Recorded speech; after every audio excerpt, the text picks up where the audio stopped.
Pourquoi tu donnes trop d'amour à ceux qui te donnent si peu? C'est une question qui résonne en beaucoup d'entre nous, n'est-ce pas? On se retrouve souvent à investir tout notre cœur, notre temps, notre énergie, dans des relations où l'on ne reçoit qu'une fraction de ce qu'on donne. On espère, on attend, on se dit que peut-être, un jour, les choses changeront, que si on donne encore un peu plus, l'autre finira par voir notre valeur, par nous aimer comme on l'aime. Mais la vérité, c'est que l'amour ne devrait pas être une lutte constante. Ce n'est pas un projet de construction où l'on est le seul ouvrier. Alors, pourquoi on fait ça? Souvent ça vient d'une peur profonde, la peur d'être seul, la peur de ne pas être assez bien pour mériter un amour réciproque.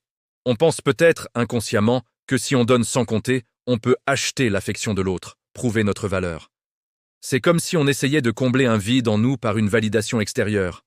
On se dit, si cette personne qui semble si distante finit par m'aimer, alors ça voudra dire que je suis vraiment spécial.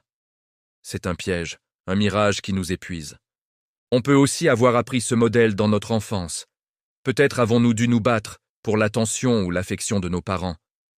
On a alors intégré l'idée que l'amour est quelque chose qu'on doit mériter, pour lequel il faut travailler dur, au lieu d'être quelque chose de naturel et de spontané. On reproduit alors ce schéma dans nos relations adultes, en choisissant des partenaires qui nous font revivre cette dynamique familière, même si elle est douloureuse. Et puis, il y a l'espoir. L'espoir est une force magnifique, mais il peut aussi nous aveugler. On s'accroche aux bons moments, même s'ils sont rares. Un sourire, un mot gentil, une soirée réussie. Et hop, on oublie des semaines de silence, de négligence ou d'indifférence. On se crée un film dans notre tête où ces petits moments sont la preuve que tout va bien, que l'amour est là, juste sous la surface. On minimise le négatif et on amplifie le positif, parce qu'admettre la réalité serait trop douloureux. Le problème, c'est que cette dynamique est destructrice. À force de donner sans recevoir, on se vide. Notre estime de soi en prend un coup. On commence à douter de nous, à penser que c'est de notre faute si l'autre ne nous aime pas plus. Je ne suis pas assez intéressant, pas assez beau, pas assez drôle. On perd notre joie de vivre, nos passions, nos amis, parce que toute notre énergie est concentrée sur cette relation déséquilibrée. On finit par ne plus savoir qui on est en dehors de cette quête d'amour. Alors, comment on sort de ce cercle vicieux? La première étape, la plus difficile, c'est de prendre conscience de la situation. Regardez la relation, honnêtement, sans filtre. Faites une liste simple. Qu'est-ce que je donne? Qu'est-ce que je reçois? Pas en termes de cadeaux matériels, mais en termes de soutien, d'écoute, de temps de qualité, de respect, d'affection. Soyez brutalement honnête avec vous-même. Voir le déséquilibre écrit noir sur blanc peut être un véritable électrochoc. Ensuite, il faut commencer à se choisir. C'est un concept qui peut paraître égoïste au début, surtout si on a l'habitude de faire passer les autres avant. Mais se choisir, c'est vital. Ça veut dire reconnaître sa propre valeur, indépendamment du regard des autres. Vous êtes une personne complète et merveilleuse, que l'autre le voit ou non. Votre valeur n'est pas négociable. Commencez à rediriger cette énergie que vous donniez à l'autre, vers vous-même. Qu'est-ce que vous aimiez faire avant cette relation? Quelles sont vos passions?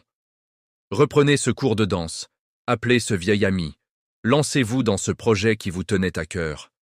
Remplissez votre propre coupe. Quand on est épanoui et heureux par soi-même, on devient beaucoup moins dépendant de l'affection des autres. On n'a plus besoin de leur validation pour se sentir bien. Apprenez à poser des limites, dire non, dire ça ne me convient pas. J'ai besoin de plus de présence. J'ai besoin de me sentir écouté. Au début, c'est terrifiant. On a peur que l'autre parte si on exprime nos besoins. Mais voilà le test ultime. Une personne qui vous aime vraiment respectera vos limites et essaiera de répondre à vos besoins. Une personne qui n'est là que pour prendre ce que vous avez à donner s'en ira. Et croyez-moi, c'est une bonne chose.